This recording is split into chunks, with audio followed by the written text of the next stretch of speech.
ചില ആശമാർ ഇവിടെ നടത്തുന്ന സമരവുമായിട്ട് ബന്ധപ്പെട്ട് സാർ വളരെ കൃത്യവും വ്യക്തവുമായിട്ട് ഞാൻ സഭയിൽ പറഞ്ഞതാണ്. അതുകൊണ്ട് ഞാൻ ഈ സമയം എടുക്കുന്നില്ല സാർ. അതിൽ എനിക്ക് ഒരു കാര്യം മാത്രമേ പറയാനുള്ളൂ. അതിൽ ഇടതുപക്ഷ സർക്കാരിന് കൃത്യമായിട്ടുള്ള നിലപാടുണ്ട്. ഇന്ന് കേന്ദ്ര ആരോഗ്യമന്ത്രി ലോക്സഭയിൽ പാർലമെന്റിൽ പറഞ്ഞതായിട്ട് കാണുന്നത് വേതനം വർദ്ധിപ്പിക്കും എന്നുള്ളതാണ്. കേരളത്തിന്റെ ആവശ്യവും അതായിരുന്നു. ഞാൻ നേരത്തെ പോയി അദ്ദേഹത്തെ കണ്ടുകൊണ്ട് ഇക്കാര്യം ആവശ്യപ്പെട്ടിട്ടുണ്ട്. കാരണം ഈ സ്കീം, ആശ സ്കീം തുടങ്ങിയപ്പോൾ തന്നെ ഇത് ആ ഇൻസെന്റീവാണ് നൽകുന്നത്. സാർ, ഇത് കേരളത്തിന് ഇതുവരെ ഈ വർഷങ്ങളിൽ കേന്ദ്രം നൽകിയിട്ടുള്ള NHM-ന് അനുവദിച്ച തുകയാണ് സാർ. അത് ഞാൻ ഇന്ന് ടേബിൾ ചെയ്യുന്നു സാർ. 2023 ക്യാഷ് ഗ്രാന്റ് 0 ആണ് സാർ. അത് ഉൾപ്പെടെയുള്ള കാര്യമാണ് ഞാൻ പറഞ്ഞതിൻ്റെ. അത് ശരിയാണ്. അത് ഒരിക്കൽ കൂടി പറയുകയും ടേബിൾ ചെയ്യുകയും ചെയ്യുന്നു സാർ.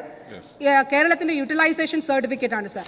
2025 ഫെബ്രുവരി വരെയുള്ള മുഴുവൻ ഫിനാൻഷ്യൽ സ്റ്റേറ്റ്മെന്റ്സും അതുപോലെ ഫണ്ട് ലൊക്കേഷൻ സംബന്ധിച്ച മുഴുവൻ കാര്യങ്ങളും അയച്ചിട്ടുണ്ട് സാർ. അതിൻ്റെ ഡോക്യുമെന്റും ഉണ്ട് സാർ.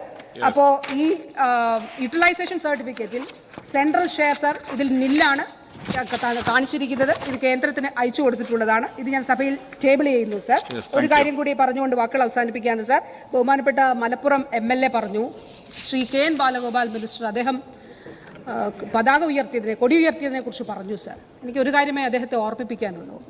അദ്ദേഹം മറന്നു കാണില്ല എന്ന് ഞാൻ വിശ്വസിക്കുന്നു. ബാബറി മസ്ജിദ് പൊളിച്ചതുൾപ്പെടെയുള്ള വർത്തമാനകാല ഇന്ത്യയിൽ നടക്കുന്ന സംഭവങ്ങളും അതിന് ഒത്താശ ചെയ്തു കൊടുത്തവരാരെന്നും അദ്ദേഹം മറക്കരുത് എന്നുള്ളതാണ് സാർ പറയാനുള്ളത്.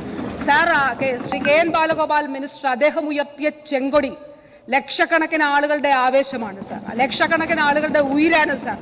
അത് തലമുറകൾ ഏറ്റെടുക്കും സാർ. ആ ചെങ്കൊടി ഇവിടെ ഉള്ളത് കൊണ്ടാണ് സാർ അദ്ദേഹത്തിനും എനിക്കുമൊക്കെ ഇതുപോലെ ഇവിടെ നിന്ന് പറയാൻ കഴിയുന്നത്. ഈ കേരളത്തിൽ മതനിരപേക്ഷതയും ജനാധിപത്യവും പുലരുന്നത് അതുകൊണ്ടാണ് സാർ. അതുകൊണ്ടാണ് ഞാൻ ബാബറി മസ്ജിദ് ഓർമ്മിപ്പിച്ചത് സാർ. ബാബറി മസ്ജിദ് ഓർമ്മിപ്പിച്ചത് അതുകൊണ്ടാണ് സാർ. അതുപോലെ ഇലക്ട്രൽ ബോണ്ട് കൊടുത്തുകൊണ്ട് ഇപ്പുറത്ത് വന്ന് ചിഹ്നത്തിൽ മത്സരിക്കുന്ന നിലപാടൊന്നും നമുക്കില്ല സാർ. അതുകൊണ്ട് അത് അദ്ദേഹം പ്രത്യേകമായിട്ട് ഓർക്കണം എന്നുള്ളത് ഞാൻ ഇവിടെ പറയാനായിട്ട് ആഗ്രഹിക്കുന്നു. ഈ ധനാഭ്യർത്ഥന പാസ്സാക്കി തരണമെന്നും അഭ്യർത്ഥിക്കുന്നു.